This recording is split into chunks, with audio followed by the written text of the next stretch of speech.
Të pikturojmë trashëgimin ton ishte titulluar aktiviteti organizuar në Muzeun Historik Osokuka të Shkodrës në kuadër të ditës botërore të muzeve. Pjesë e këtij organizimi u bën fëmijë të shkollave 9-vjeçare të qytetit. Kjo është një aktivitet që titullohet Të pikturojmë trashëgimin ton.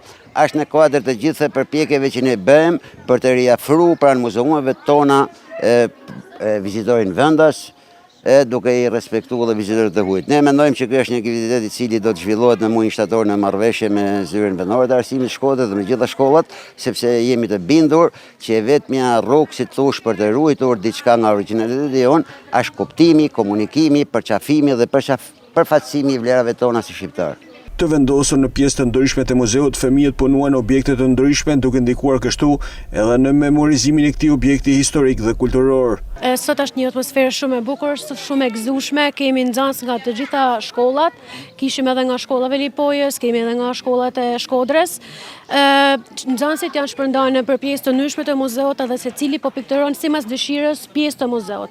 Kjo ndikon sepse edhe memorizon më tepër, mëson edhe më tepër për historinë e objektit, por edhe shërben si një urë mes të shkuarës, të tashmes edhe të ardhmes, duke krijuar një vazhdimsi edhe një dashuri më të madhe për objektet edhe për kulturën e trashëgimisë tonë kulturore. Janë të interesuar. Pjesa tjetër, një grup atje kanë punu me anë të motiveve tradicionale shqiptare, disa vazo në qeramik.